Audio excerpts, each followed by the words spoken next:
afternoon. I'm hoping that you're having a good day, that you are blessed wherever you are. My name is Sam, and this is the FPL show. Today I want us to talk about an area of FPL where I feel like most of us have really listened to others so much that they have failed to be critical about it, and that is taking points hit.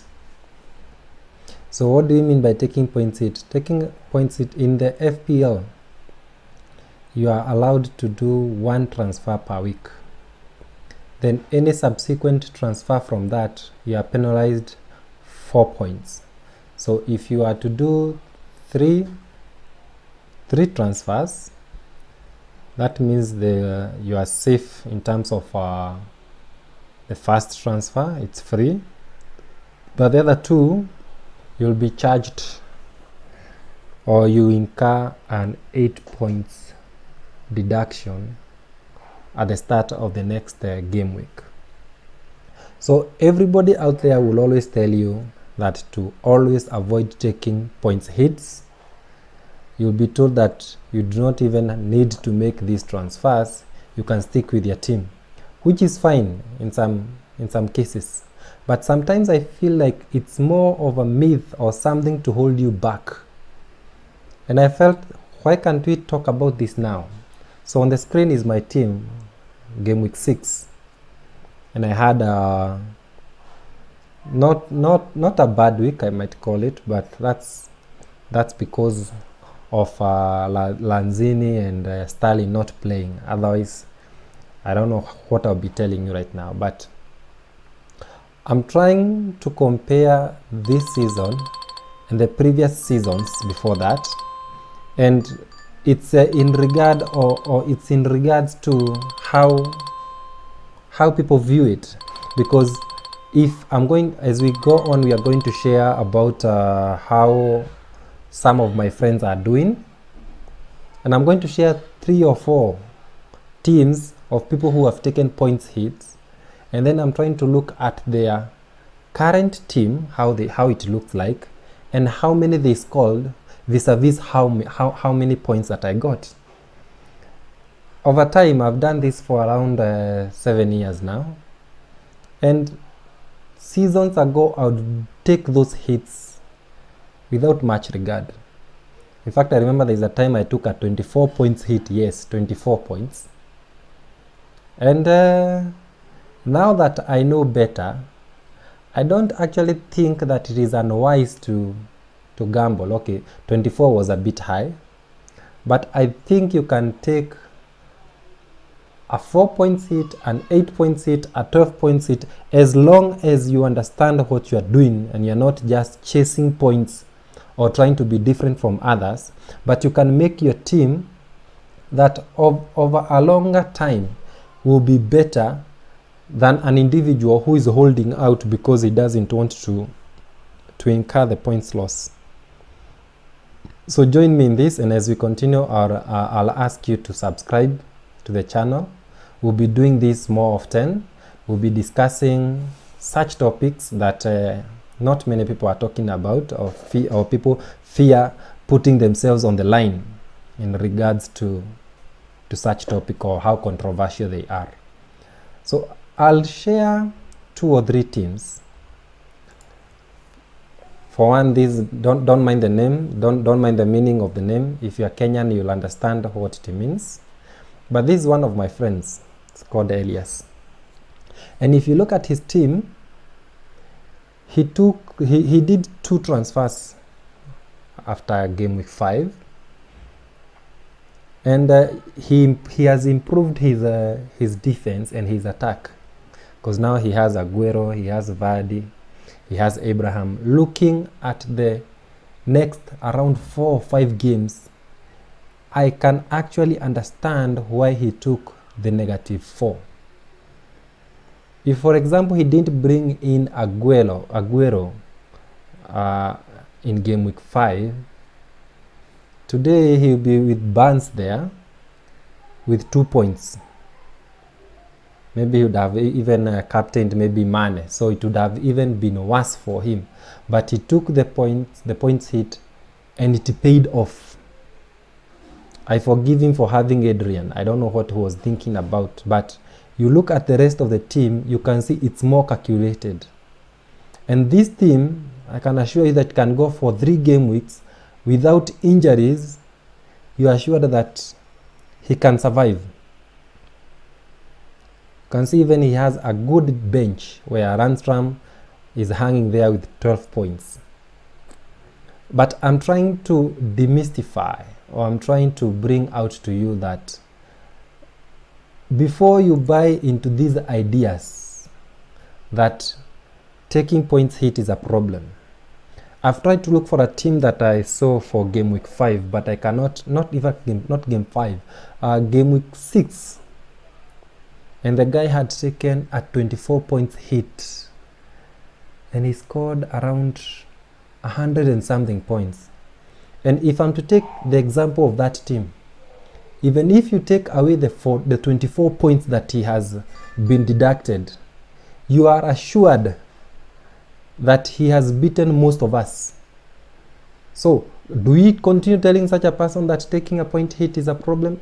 And unless he was doing it for banter or just for the sake of it, I do believe that it is not the end of the world. In fact, sometimes you can take it like a mini wild card. Because when you look at taking an 8 points hit, I wouldn't advise you to click on the wild card because you want to avoid losing the 8 points. To me, you click on the wild card when you know that you are changing 6 or 7 players from your team. But if you're just changing 3, I would take the -8 any time of day. So there is also a friend of mine here. His team is called Winning Champs. His name is Hassan. And Hassan is doing much better than me, actually. In fact, I think this is his first season, and he's taking good advice from YouTube. So I think there's something good out there that he's learning. But he also took a points hit to make his team better. He has doubled up on the Liverpool midfield, and he also has one of the Liverpool defenders. But you can still see what he's trying to do with his team, regardless of the points hit taken.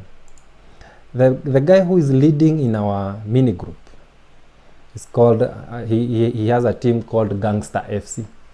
He also took a hit, and you can see from his point score, he scored 78. You take out the 4 points that he incurred, so he's left with 74.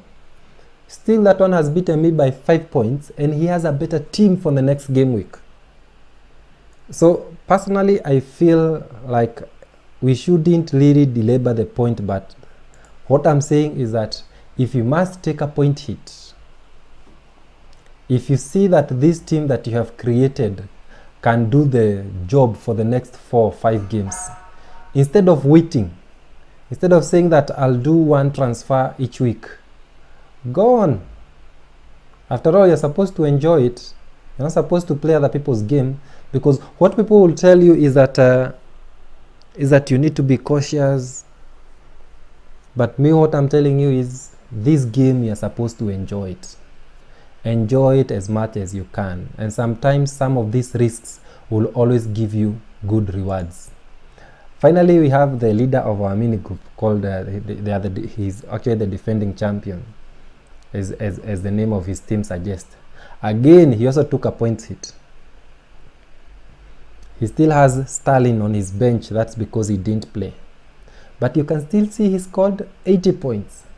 Take away the 4, he has 76 points. That is far much better than the community average.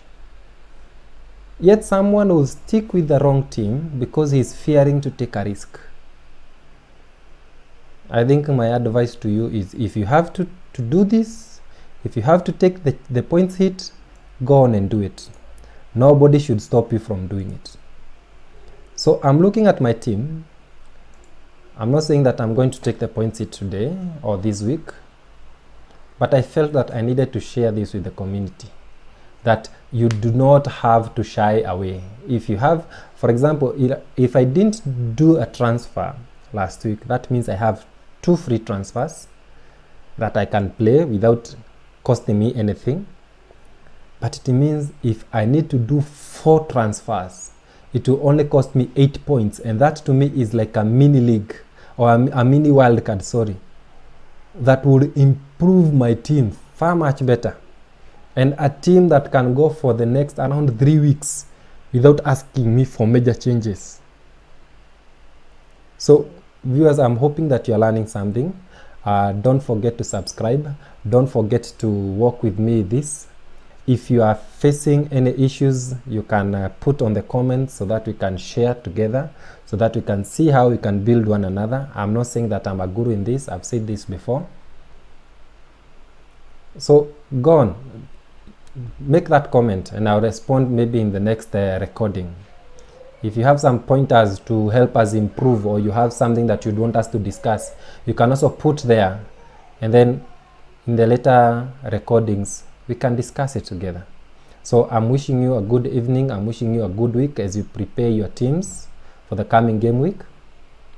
As long as you are sure that the players you are bringing in will bring in good rewards, not just for 1 week, 2 or 3, that -8 might be worth it.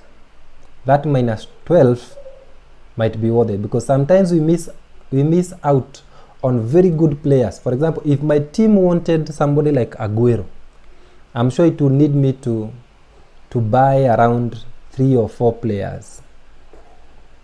Then if I'm fearful about 8 points, then Aguero comes and bags in a hat-trick, or De Bruyne comes in and scores the 17 points, and I miss them because I feared taking 12 points.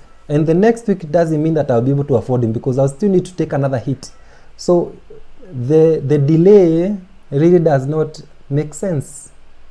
Anyway, let me stop at that. I'm hoping that we are learning something. I'm hoping we are learning how to do this. Enjoy the game. Always ensure that at the end of the day, you are the manager, you are not the puppet. We are always blaming our managers for the teams that we support, that they are puppets. Let's not become puppets in the FPL league. God bless you so much.